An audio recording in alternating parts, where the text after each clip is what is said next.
ভাইয়া কেমন আছেন? ভাইয়া শব্দ শুনে মেঘের হৃদস্পন্দন মেরে গেছে। মেঘ দ্রুত পায়ে এগিয়ে গেল দরজার দিকে। আবির স্বাভাবিক কণ্ঠে বলল, আলহামদুলিল্লাহ ভালো। তুই কেমন আছিস? ভালো। নিচে তোদের জন্য খাবার রেখে আসছি, যা। মিম চলে গেছে। মেঘের হাতে মিমের দেওয়া টি শার্টটা ডিজাইন দেখার জন্য রাখছিল। আবির মেঘের দিকে তাকিয়ে পরপর দুইবার ভ্রু নাচালো।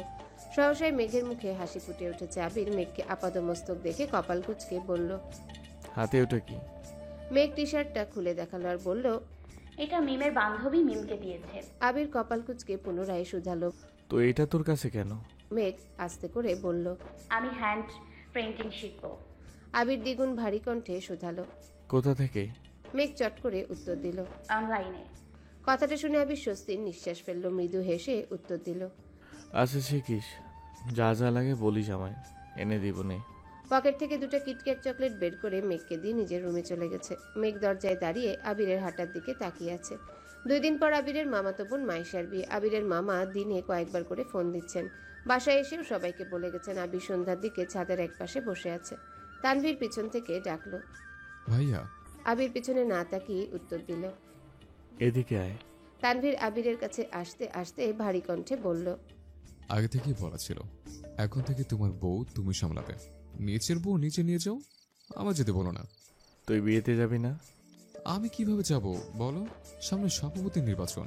এই অবস্থা আমার পক্ষে 3-4 দিনের জন্য বিয়েতে যাওয়া অসম্ভব। তুমি যাও, সমস্যা নেই, আমি বিয়ের দিন যাব। আবির গম্ভীর কণ্ঠে বলল, আমার তো যেতে সমস্যা ছিল না, কিন্তু কিন্তু কি? মালার জন্য একটু টেনশন হচ্ছে। গত 2 বছর যাবৎ মেয়েটা আমায় অতিরিক্ত জ্বালিয়েছে। দিনে রাতে শুধু মেসেজ আর কল দেয়। সব ঝামেলার মূলে আমার বাসার মানুষ। মালা ফোন কিনেছে ভালো কথা, আম্মুর আমার নাম্বারটা কেন দিতে হলো? প্রথমবার ভালোভাবে কথা বলেছি। সম্পর্কে আমার মামাতো বোন, আমিও ওইভাবে কথা বলেছি। এরপর থেকে প্রায়ই কল দেয়। কয়েকবার নর্মালি কল রিসিভ করেছি। আমি মামা মামির সাথে কথা বলি, আর ওই মেয়ে দেখে কেমন করে তাকায় থাকে। যখন তখন ফোন দেয়, কি উল্টোপাল্টা কথাবার্তা বলে। ধমক দিলে তো মামা মামিকে ফোন ধরিয়ে দেয়। মামা মামিকে তো কিছু বলতে পারছি না। না পারছিলাম নাম্বারটা ব্লক করতে, না পারছিলাম ভালোভাবে কথা বলতে। এখন তো বিয়ের জন্য ওই বাড়িতে যেতেই হবে। ওই মেয়ের আচরণ দেখে বোনরা আবার হাইপার হয়ে যায়। এই চিন্তায় ভালো লাগছে না। এত কাহিনী তো আমায় বলনি। অসহ্যকর বিষয় নিয়ে আলোচনা করতে আমার অসহ্যই লাগে। তানভীর একটু ভেবে বলল, ভাইয়া ভেবো না, তোমরা একটা থাপ্পড় খাইলেই সব ঠিক হয়ে যাবে। আবির বিরক্তির স্বরে জানালো, বাসায় যেদিন আসছিল ওই দিনে থাপড় মারতে ইচ্ছা হচ্ছিল। তোর বোন ব্যতীত আমি স্ব ইচ্ছায় কোনো মেয়েকে ছুতে চাই না বলে ওই মেয়ে এখনো আমার থাপড় খায়নি। এখন কি করবা? আবির দীর্ঘশ্বাস ছেড়ে বলল, যদি মালার কারণে মেঘের চোখে 1 ফোঁটা পানি পড়ে, মালার খবর আছে, আমি ভুলে যাব সে আমার বোন হয়। তানভীর ভীত স্বরে বলল, ভাইয়া তোমার রাগটা কন্ট্রোল রাখো প্লিজ। বন্ধুরে মালার থেকে দূরে দূরে রাখো, আর পারলে বন্ধুরে একটু সময় দিও। তানভীরের সাথে বেশ কিছুটা সময় কথা বলে আবির নিচে আসছে। মেঘ সোফায় বসে টিভি দেখছে। ড্রয়িং রুমে আর কেউ নেই। আবির মেঘকে দেখেও না দেখার মতো করে রান্নাঘরে চলে গেছে।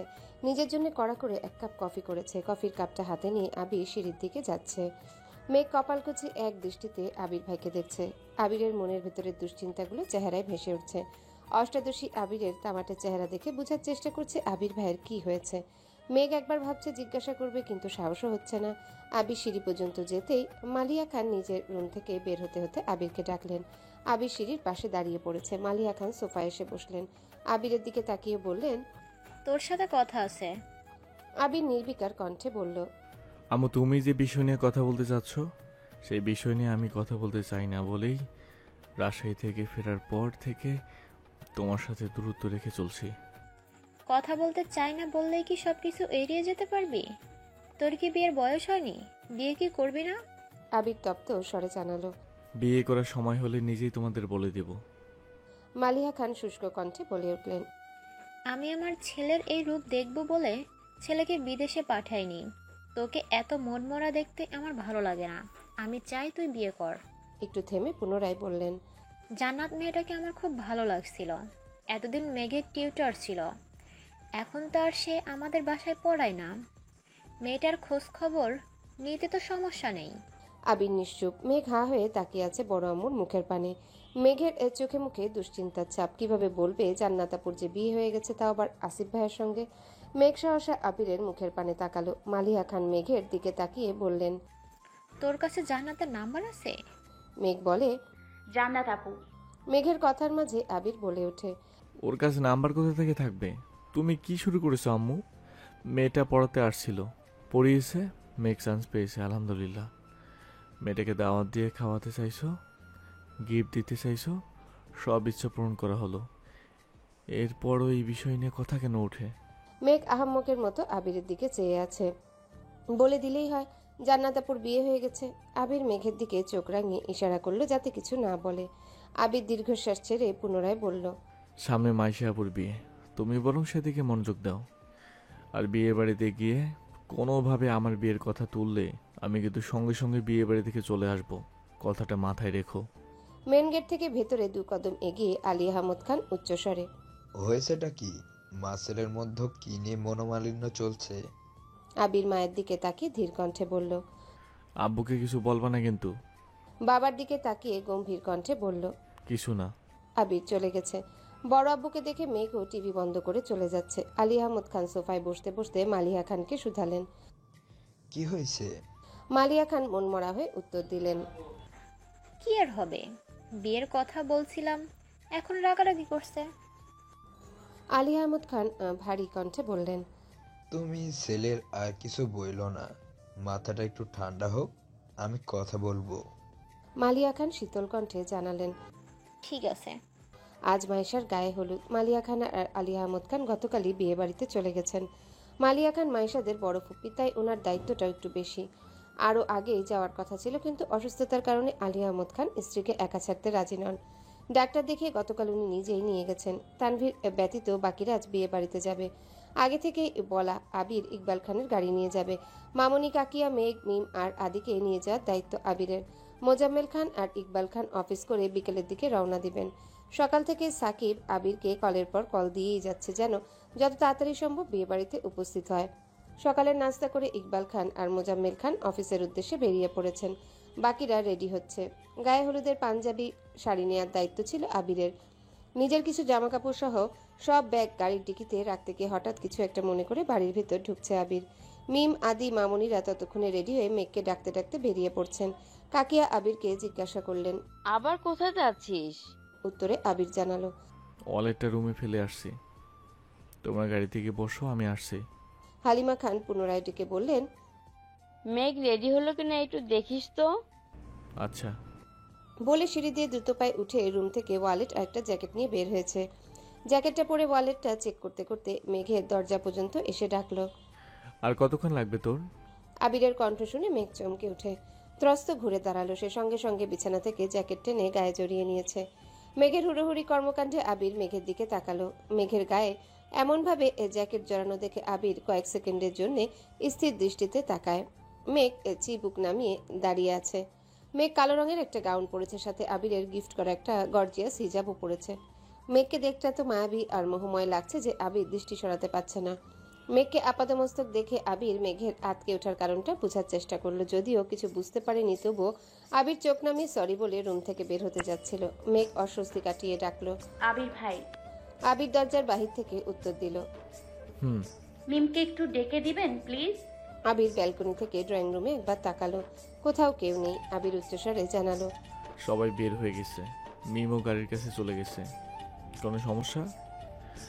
আমি কি কোনোভাবে হেল্প করতে পারি? মেঘ কি করবে বুঝতে পারছে না। মিমকে বেশ কয়েকবার ডেকেছে। আদি আর মিম হই হুল্লোড় করে বেরিয়ে গেছে, তাই মেঘের ডাক মিম আর শুনেনি। আবির ভাইকে বলবে কিনা বুঝে উঠতে পারছে না। মেঘকে নিস্তব্ধ থাকতে দেখে আবির পুনরায় মেঘের রুমে ঢুকেছে। আবির রুমে ঢুকতেই মেঘ আটকে উঠল। বৃহৎ চোখে তাকালো। আবির ভ্রুকুচকে প্রশ্ন করলো, কি হয়েছে? মেঘ চিবুক নামিয়ে নিল। মেঘ এখনো জ্যাকেট জড়িয়েই দাঁড়িয়ে আছে। অষ্টাদশীর অশান্ত মন কেমন করে কাঁপছে, কথা আটকে আসছে। মাথা নিচু করে অনেক কষ্টে বলল, জামার চেনটা লাগাতে পারছি না। আবির স্বাভাবিক ভঙ্গিতে মেঘের কাছে এগিয়ে এলো। আবিরের আগানোতে অষ্টাদশীর হৃদস্পন্দনের মাত্রা বাড়তে শুরু করেছে। আবির মেঘের কাছাকাছি দাঁড়িয়ে শান্ত কণ্ঠে বলল, এদিকে ঘুর। মেঘ না চাইতেও আবিরের দিকে পিট করে দাঁড়ালো। জ্যাকেটটা ধরে রাখার শক্তিটুকু পাচ্ছে না। আবির জ্যাকেটে হাত দিতেই মেঘ জ্যাকেট ছেড়ে দিয়েছে। পড়ে যেতে নিলে আবির তাড়াতাড়ি জ্যাকেটটা ধরে বিছানার উপর রাখলো। হিজাব দিয়ে সম্পূর্ণ পিঠ খোঁড়া। আবির অতি সন্তর্পণে পিঠ থেকে হিজাবটা সরায়। সহসা অষ্টাদশীর উজ্জ্বল বর্ণের পিঠ উন্মুক্ত হয়। না চাইতেও আবিরের নজর পড়ে সেই অচ্ছদ পৃষ্ঠে, যেখানে পাশাপাশি দুইটা কৃষ্ণবর্ণের বিউটি স্পট ঝলমল করছে। আবির ঢোক গিলে দৃষ্টি সরিয়ে নিল। আবিরের বক্ষপিঞ্জরে আবদ্ধ হৃৎপিণ্ডটা দিকবিদিক ছুটছে, যেন পাঁজরের হাড় ভেঙে বেরিয়ে আসবে এখনই। আবিরের সর্বাঙ্গ ঘামতে শুরু করেছে। আবিরের হাত কাঁপছে। অন্যদিকে তাকিয়ে কাপা কাপা হাতে জিপারে স্লাইডার ছুতে গেলে উষ্ণ হস্তে 3 আঙ্গুল মেঘের উন্মুক্ত পিঠ স্পর্শ করে। আবির আর মেঘ দুজনার গাত্রই এবার একসঙ্গে কম্পিত হলো। আবিরের স্পর্শে অষ্টাদশীর অঙ্গে অব্যক্ত শিহরণ জাগছে। দেহের প্রতিটা শিরা উপশিরায় তুফান শুরু হয়ে গেছে। কয়েক সেকেন্ডের ব্যবধানে শরীরের প্রতিটা লোম দাঁড়িয়ে পড়েছে। মেঘ চোখ বন্ধ করে দাঁড়িয়ে আছে, তবে তার দাঁড়িয়ে থাকার শক্তি ক্রমশ কমে আসছে। আবির তাড়াহুড়ো করে স্লাইডার টেনে উপরে উঠে দ্রুত পায়ে রুম থেকে বের হয়ে গেছে। সিঁড়ি দিয়ে নামতে নামতে পরনে জ্যাকেটটা খুলে ফেললো। মনে হচ্ছে সারা শরীর থেকে গরম বাতাস বের হচ্ছে। চোখের সামনে বারবার প্রেয়সীর উন্মুক্ত পৃষ্ঠ ভেসে উঠছে। নিচে এসে চেয়ার টেনে বসে এক নিঃশ্বাসে এক গ্লাস পানি শেষ করলো। দীর্ঘশ্বাস ছেড়ে নিজেকে ধাতস্থ করার চেষ্টা করলো। পকেটে থাকা ফোনটা অবিরত ভাইব্রেশন হচ্ছে। ফোন বের করে কল রিসিভ করলো। সাকিব কল দিয়েছে। কথা বলতে বলতে মেন গেট পেরিয়েছে। মামুনি আর কাকিয়া গাড়িতে বসে আছেন। মিম আর আদি ছুটাছুটি করছে। কে সামনে বসবে সেটা নিয়ে দুই ভাই বোন বিবাদ করছে। আবিরকে বের হতে দেখে দুজন শান্ত হয়ে গেছে।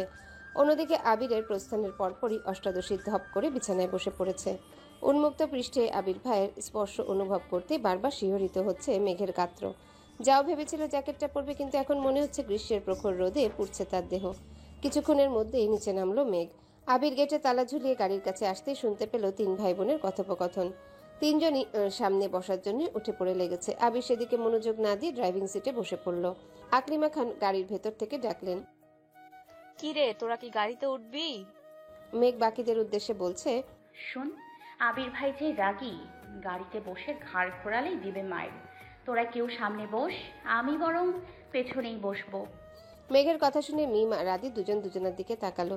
আদি দৌড়ে এসে মায়ের পাশে বসে পড়েছে। আদির পিছনে পিছনে মিমও ছুটে এসে বলছে, আমিও আম্মুর সাথে যাব। মেঘ মনমরা হয়ে পড়ল। কি আর করার, তাহলে তো আমাকেই সামনে বসতে হবে। উপরে উপরে মনমরা ভাব দেখালেও মনের ভেতরে তার রাজ্য জয়ের খুশি। আদি একগাল হেসে বলল, মেঘাপু, তুমি বরং সামনে বসো। মেঘ যে মনে মনে তাই চাইছিল এটা তো আর তারা জানে না। আবির ভাই গাড়ি চালাবে আর মেঘ পিছনে বসবে, তা হতেই পারে না। গতকাল রাত থেকে প্ল্যান করে রেখেছে, যেভাবেই হোক তাকে সামনে বসতেই হবে। মেঘ মিটিমিটি হেসে গাড়িতে উঠেছে। আবির এতক্ষণ বেখেয়ালি থাকলেও পুরো ঘটনায় সে মনোযোগ দিয়ে শুনেছে। গাড়ির জানালা দিয়ে বাইরের দিকে তাকিয়ে হাত দিয়ে মুখ ঢেকে মুচকি হাসলো।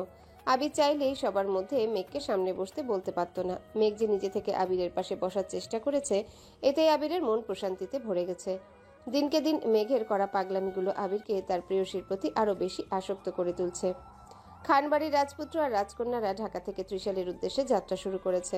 আবিরের মামার বাড়ি ময়মনসিংহ বিভাগের ত্রিশালে। যানজট পেরিয়ে আসতে অনেকটা সময় লেগে যায়। আবির পূর্ণ মনোযোগ দিয়ে গাড়ি চালাচ্ছে। মেঘ একবার রাস্তার দিকে দেখছে, মাঝে মাঝে আর চোখে আবিরকেও দেখছে। আবিরের দিকে যতবার তাকায় ততবারই বাসার ঘটনার কথা মনে পড়ে যায়। প্রতিবারই অষ্টাদশী লজ্জায় নুইয়ে পড়ে। আকলিমা খান আর হালিমা খান সাংসারিক আলোচনা করতে ব্যস্ত। গাজীপুরের চৌরাস্তা পেরিয়ে কিছু দূর যাওয়ার পর আবির গাড়ির কাচ নামিয়ে দিয়েছে। শীতল পরিবেশ, রাস্তার পাশে বিশাল আকৃতির গাছ। মেঘ এক মনে তাকিয়ে সেসব দৃশ্য দেখছে আর আপন মনে কত কি ভাবছে।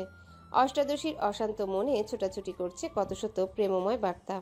আচমকায় আবির রাস্তার পাশে গাড়ি থামাতে মেঘসহ বাকিরাও চমকে ওঠে। আবির মামুনি আর কাকিয়ার উদ্দেশ্যে বলে, তোমরা একটু বসো, আমি আসছি। 5 মিনিটের মধ্যে একটা শপিং ব্যাগ আর কিছু খাবার নিয়ে গাড়িতে উঠেছে। খাবারগুলো মিমদের দিয়ে শপিং ব্যাগটা মেঘকে দিয়ে বলল, এটা রাখ, পরে নিব। দীর্ঘপথ অতিক্রম করে আবিরের মামা বাড়িতে পৌঁছালো। 3 মামার বাড়ি পাশাপাশি। বড় মামার বাড়ি দোতলা বিল্ডিং, বিয়ে বাড়িতে গেট অনেক দূর থেকেই সবার চোখে পড়েছে। গেটের কাছে অনেকেই অপেক্ষা করছে। মিমদের নামতে দেখে বরণ ডালা নিয়ে মালা ঘর থেকে বেরিয়ে আসছে। মেঘ বের হতে যাবে এমন সময় আবির মেঘের হাত টেনে 1000 টাকার নোট মেঘের হাতে দিয়ে আস্তে করে বলল, বারণ করলে এটা দিয়ে দিস। মেঘকে কেউ যেন কোনোভাবে কিছু বলতে না পারে, তাই আবির আগে থেকেই চোখ কান খোলা রাখার চেষ্টা করছে। আবিরের সামনে মালা বরণ ডালা ধরতে আবির বিরক্তি স্বরে বলল, আমার এসব পছন্দ না, বারণ করলে ওদের কর। আবির বরণ ডালায় টাকা দিয়ে মালাকে পাশ কাটিয়ে বাড়িতে ঢুকে গেছে। মালা যথারীতি হাসি মুখে বাকিদের বরণ করলো। আবির একটু ভেতরে আসতে সাকিব দৌড়ে এসে আবিরকে জড়িয়ে ধরে বলল, কেমন আছো ভাইয়া? আলহামদুলিল্লাহ ভালো, তুই কেমন আছিস? আলহামদুলিল্লাহ ভাই, অনেক ভালো আছি। কত বছর পর তুমি আমাদের বাড়িতে এসেছো, ভালো তো থাকতেই হবে। আবির স্বাভাবিক কণ্ঠে শুধালো, বাকিরা কোথায়? আছে, চলো। ততক্ষণে মেঘরাও বাড়িতে ঢুকে পড়েছে। আবির বারান্দায় পা রাখতে রাখতে সবার উদ্দেশ্যে সালাম দিল। সালামের উত্তর দিয়ে এক একজন এক এক প্রশ্ন করছে। তাদের মধ্যে একজন বয়স্ক মহিলা বলে উঠলেন, এটা বাবু না? কত বড় হইয়া গেছে, মাশাআল্লাহ। বাবুরে তো চেনার কোনো উপায়ই নাই। উঠান থেকে মেঘ কথাটা শুনে ফিক করে হেসে দিল। আবির ভাইয়ের মতো সুপুরুষ দেহি এত লম্বা চড়া মানুষকে কেউ বাবু বলে সম্বোধন করছে, এটা শুনেই হাসি পাচ্ছে। তারপরও নিশ্চিত হওয়ার জন্য মায়ের দিকে তাকিয়ে শুধালো, বাবুকে আম্মু? হালিমা খান বললেন, আবিরকে ওর নানা বাড়ির মানুষ ছোটবেলা বাবু বলে ডাকতো। উনি তোর বড় আম্মুর চাচি হন। আবির মৃদু হেসে শুধালো, নানু কেমন আছে? আলহামদুলিল্লাহ ভালো আছি ভাই, তুমি ভালো আছো নি? আলহামদুলিল্লাহ। বেশ কিছুটা সময় আলাপচারিতা চলল। আবির মাইশার সঙ্গে দেখা করতে ভেতরে চলে গেছে। মাইশার রুমের সামনে এসে ডাকলো। আপু আসবো? মাইশা আবিরকে দেখে মিষ্টি করে হাসলো। বিছানা থেকে নেমে জিজ্ঞাসা করলো, কেমন আছিস ভাই আমার? কত বছর পর তোকে দেখছি। আবিরের ওষ্ঠদ্বয় প্রশস্ত হলো। উত্তরে আবিরও বলল, তোমাকেও। আচ্ছা আপু, এই বিয়েতে তুমি খুশি তো? আলহামদুলিল্লাহ, আব্বু আম্মু খুশি থাকলে আমিও খুশি। শুধু একটাই ইচ্ছে, যার কাছে বিয়ে দিচ্ছে সে মানুষটা যেন ভালো হয়। চিন্তা করো না, মানুষ হিসেবে ভাইয়া অনেক ভালো। আমি খোঁজ নিয়েছি, তাছাড়া ওনার সাথে আমার দেখাও হয়েছে। ইনশাআল্লাহ তুমি সুখী হবে। তুই দেখা করেছিলি?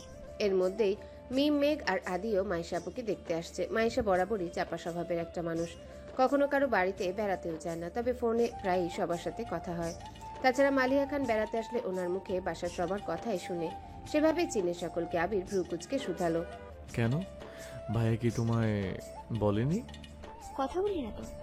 বিয়ে ঠিক হওয়ার পর একদিন কথা হয়েছিল। আমার কথা বলতে খুব অস্বস্তি লাগে। উনি মাঝে মাঝেই কল দেন, কিন্তু আমি রিসিভ করি না। আবির শপিং ব্যাগ আর নিজের পকেট থেকে একটা চিঠি বের করে মাইশা আপুর হাতে দিয়ে বলল, তুমি কথা বলো না বলে তোমার জামাই মাঝ রাস্তায় দাঁড়িয়ে থেকে আমাকে দিয়ে পাঠিয়েছে। এটা পড়ে অনেকে কল দিতে বলেছে। মেঘ উত্তেজিত কণ্ঠে শুধালো, রাস্তার ওই লোকটা কি আপুর বর ছিল? আবির মেঘের দিকে তাকিয়ে উপর নিচ মাথা নাড়ল। মেঘ মুচকি হেসে বলল, মাশাআল্লাহ, আপু ভাইয়া কিন্তু কিউট আছে। মাইশা লজ্জায় আড়ষ্ট হয়ে যাচ্ছে। মাইশা কিছু বলার আগে আবির মেঘকে উদ্দেশ্য করে গম্ভীর কণ্ঠে বলল, হইছে, তোর আর পাখনামি করতে হবে না। আপুর হাজবেন্ড আপু বুঝবে। তোরা যা এখন। মেঘ, মিম আর আদি রুম থেকে বেরিয়ে যাচ্ছে। আবির পা বাড়াতেই মাইশা আবিরের হাতে চিমটি কেটে আস্তে করে বলল, আমার জামাইরে কিউট বলছে, তাতে তোরা তো চলে কেন? কাহিনী কি? কি চলে? তখনই রুমে মালার আগমন হলো। আবির মালাকে দেখে থমথমে কণ্ঠে জবাব দিল, কিছু না। মালা বলল, ভাইয়া কেমন আছো? ভালো। আবির মাইশার থেকে বিদায় নিয়ে চলে গেছে। আবির সাকিবের সঙ্গে থাকবে, তাই গাড়ি থেকে ব্যাগ নামিয়ে সাকিবের রুমে গেল। সাকিব আর মালারাও সম্পর্কে চাচাতো ভাই বোন। মেঘ, মিম, দিশা, স্মৃতি ওরা চারজন এক রুমে থাকবে বলে ঠিক করেছে। দিশা মালার আপন ছোট বোন, স্মৃতি সাকিবের ছোট বোন। খাওয়া দাওয়া করে বিকালের দিকে চার কাজিন মিলে পুরো বাড়ি ঘুরে দেখছিল। বিয়ে বাড়ি মানেই হইচই।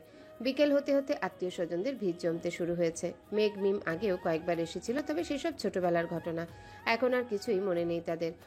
আবিরদের তিন মামার বাড়ি পাশাপাশি হওয়ায় তিনটা উঠান মিলে বাড়ির সামনে বিশাল মাঠের ন্যায় জায়গা। এক পাশে খাবারের ব্যবস্থা করা হচ্ছে, আরেক পাশে গায়ে হলুদের স্টেজ করা হচ্ছে। সাকিব, মিলন, আবির এমনকি আদিও স্টেজ সাজানোতে ব্যস্ত। মেঘ আবিরকে দেখেই থমকে দাঁড়ালো, পা বাড়ালো সেদিকে। স্মৃতি পেছন থেকে ডাকলো, মেঘা আপু কোথায় যাচ্ছ? স্টেজ সাজানো দেখতে। ঘুরবা না? তোমরা ঘুরে আসো, আমি যাব না। মেঘ আর কোথায় যাবে? তার আবেগের কেন্দ্রবিন্দু তো আবির ভাই। আবির ভাইকে দেখাতে যতটা শান্তি, সেই শান্তি আর কোথাও নেই। তাই মেঘ স্টেজের দিকে এগিয়ে আসলো। সাকিব মেঘকে দেখে জিজ্ঞাসা করলো, কেমন আছো মেঘতি? আলহামদুলিল্লাহ, আপনি কেমন আছেন? আলহামদুলিল্লাহ। মেঘের কণ্ঠ শুনে আবির পেছনে ফিরে মেঘকে দেখলো। চুলগুলো বেঁধে মাথায় ওড়না দিয়ে রেখেছে। আবির লাইটিং সেট করতে করতে শুধালো, খাইছিস কিছু? জি। সাকিব মেঘকে উদ্দেশ্য করে বলল, ভাইয়া কিন্তু এখনো খাইনি। তুমি ভাইয়ার খোঁজ নিলে না কেন? আবির দাঁতে দাঁত চেপে সাকিবের দিকে তাকিয়ে বলে, বেশি কথা বললে তো শরীরে তার পেশিয়ে দেব। মেঘ শীতল কণ্ঠে বলল, আমি তো জানতাম না। আবির মেঘের দিকে তাকিয়ে বলল, আমি খাইছি। সাকিব এমনি মজা করেছে।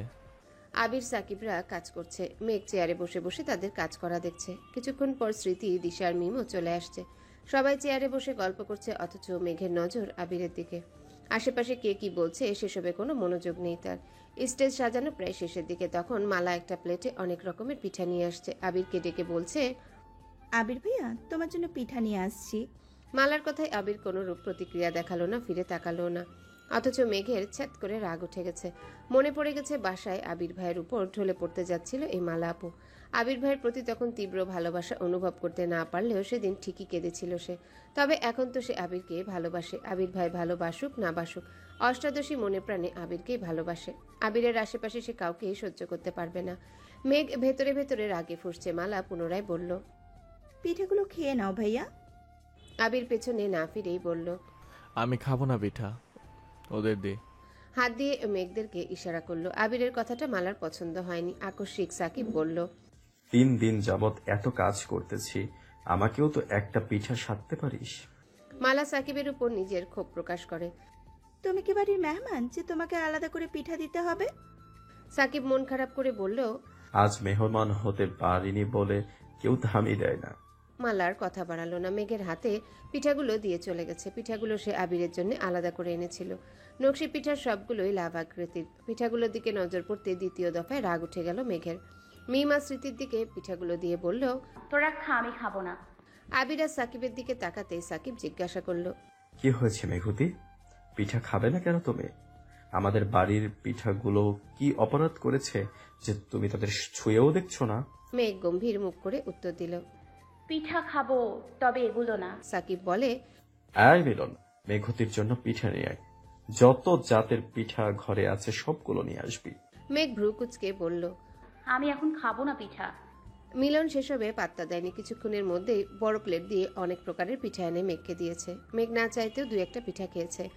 আবির লাইটিং এর কাজ শেষ করে মেঘের পাশের চেয়ারে বসেছে। মেঘ আবিরের দিকে প্লেট এগিয়ে দিয়ে বলল, নিন পিঠা খান। আবির 2 হাত সামনে এগিয়ে বুঝালো হাতে ময়লা খাবে কি করে। মেঘ ভনিতা ছাড়াই বলল, হাত ধুয়ে আসুন। আবির রাশভারী কণ্ঠে বলে, কষ্ট লাগছে? মেঘ মুচকি এসে আস্তে করে বলল, খাইয়ে দিব আমি। দিলে খারাপ হয় না। মেঘ কথাটা মজা করে বলেছিল। আবির ভাই যেভাবে রাজি হয়ে যাবে এটা ভাবেনি। আবিরের পছন্দ মতো কয়েকটা পিঠা খাইয়ে দিয়েছে। হঠাৎ আবিরের চোখ পড়ে বড় মামার সঙ্গে আবিরের আব্বু বাড়িতে আসছেন। আবির মেঘকে বলে, আরে খাবো না, তুই খা। আবির তৎক্ষণাৎ চেয়ার থেকে উঠে স্টেজে চলে গেছে। স্টেজে বাকিরা কাজ করছে। আবির ভাইয়ের আকস্মিক পরিবর্তন দেখে মেঘ ভ্রু কুচকে তাকিয়ে রইল। মনে মনে ভাবছে, এই ব্যাটার সমস্যা কি? মাঝে মাঝে মনে হয় ওনার মতো রোমান্টিক মানুষ এই পৃথিবীতে আর একটাও নেই। আবার মাঝে মাঝে মনে হয় ওনার মতো পাষাণ আর একটাও নেই। উনি এমন কেন? আলী আহমদ খান মিম আর মেঘকে দেখে হাসি মুখে প্রশ্ন করলেন, তোমরা কখন আসছো? বড় আব্বুর কণ্ঠস্বরে মেঘের ধ্যান ভাঙে। মিম স্বাভাবিক কণ্ঠে বলে, দুপুরের দিকে আসছি বড় আব্বু। আবিরের বড় মামা শুধালেন, খাওয়া দাওয়া করছো নাকি শুধু পিঠাই খেতে দিচ্ছে তোমাদের? মেঘ আলগোছে হেসে উত্তর দিল, আমরা এসেই ভাত খেয়েছি, এখন আবার পিঠা খাচ্ছি। মামা পুনরায় বললেন, বাড়িটাকে নিজের বাড়ি মনে করবে, যা ইচ্ছে হবে নিজের হাতে নিয়ে খাবে, সেটা গাছের কোনো ফলই হোক অথবা ঘরের কোনো খাবার। মিম আর মেঘ একসঙ্গে বলল, আচ্ছা বড় মা। হঠাৎ করেই বাড়ির পরিবেশ বদলে গেছে। হই হুল্লোড় যেন 3 গুণ বেড়ে গেছে। মাইশার শ্বশুর বাড়ি থেকে বেশ কয়েকজন গায়ে হলুদের শাড়ি, মেহেদি আরও কি নিয়ে আসছে। আবির আগন্তুকদেরকে কয়েক মুহূর্ত পর্যবেক্ষণ করলো। 4-5টা অল্পবয়স্ক মেয়ের সাথে 5-7টা ছেলে। মালা গেটের সামনে গিয়ে তাদের বরণ করছে। স্মৃতি আর দিশাও গেটের কাছে চলে গেছে। মিম যেতে নিলে আবির ধমক দেয়। আবিরের ধমকে মিমের সঙ্গে সঙ্গে মেঘও কেঁপে উঠেছে।